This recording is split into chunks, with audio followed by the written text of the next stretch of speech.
Assalamualaikum warahmatullahi wabarakatuh. Baiklah, pada kesempatan kali ini saya akan memaparkan materi tentang teknik pemberian skor dan nilai hasil tes. Nah, subunit pertama yaitu mengenai teknik pemberian skor. Nah, yang pertama yaitu mengenai pemberian skor tes pada domain kognitif.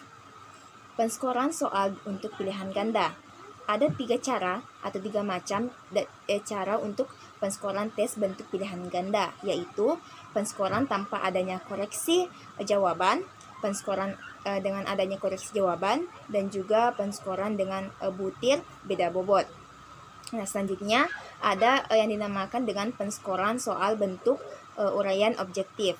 Nah, di sini dalam uraian objektif itu biasanya langkah-langkah dalam mengerjakan dianggap sebagai indikator kompetensi para peserta didik. Nah, selanjutnya ada penskoran soal bentuk uraian non-objektif. Prinsipnya di sini sama dengan uraian objektif lainnya, yaitu menentukan indikator kompetensinya. Selanjutnya ada pembobotan soal untuk campuran atau bentuk campuran. Nah, dalam beberapa situasi bisa digunakan soal bentuk campuran, yaitu bentuk pilihan ganda dan juga bentuk uraian. Nah, dalam pembobotan soalnya di sini ada bentuk pilihan ganda dan juga bentuk uraian ditentukan oleh bagaimanakah cakupan materi dan kompleksitas jawaban ataupun tingkat berpikir yang terlibat dalam pengerjaan soal tersebut. Nah, yang kedua ada pemberian skor tes pada domain afektif.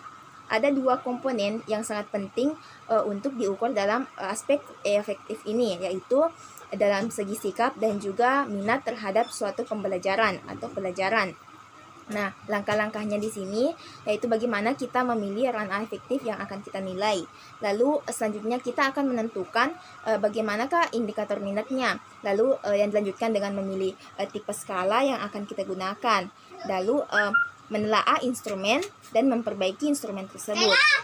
Dan kemudian menyiapkan kuesioner ataupun inventory laporan diri, skor inventory, dan pada akhirnya kita akan melakukan analisis hasil inventory skala minat dan juga skala sikap tersebut.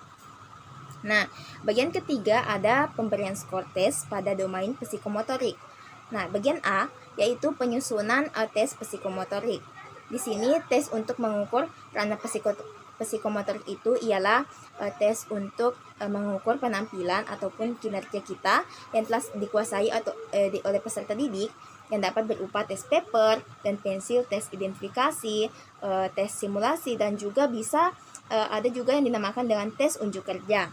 Nah, kemudian kita akan melangkah kepada subunit 2 yaitu mengenai mengubah skor dengan penilaian acuan patokan. Nah, bagian pertama ada konsep pendekatan penilaian. Nah, ada 2 yang umumnya dipakai oleh guru, yaitu pendekatan PAN yaitu penilaian acuan norma, dan juga pendekatan PAP yaitu penilaian acuan patokan. Di sini saya akan jelaskan mengenai pendekatan PAP dulu. Nah, di sini pendekatan PAP itu berarti membandingkan skor-skor hasil tes peserta didik dengan kriteria ataupun patokan yang secara absolut ataupun mutlak telah kita tetapkan atau telah ditetapkan oleh seorang guru.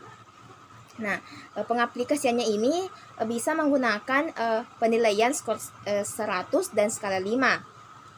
Langkah-langkahnya yaitu menentukan skor berdasarkan proporsi dan juga menentukan batas minimal ketuntasan. Nah, setelah itu pada unit 3 ada mengubah skor dengan penilaian acuan normatif. Nah, di sini akan membahas tentang konsep pendekatan PAN. Nah, pendekatan PAN ini menggunakan cara untuk membandingkan prestasi ataupun skor mentah peserta didik dengan sesama peserta didik dalam kompleks atau kelasnya sendiri. Yang kedua, ada langkah pendekatannya. Di sini metodenya yaitu metode penilaian skala 100 dan juga skala 5. Langkah-langkahnya yaitu menghitung rata, menghitung standar deviasi, lalu membuat pedoman konversi untuk mengubah skor menjadi nilai standar.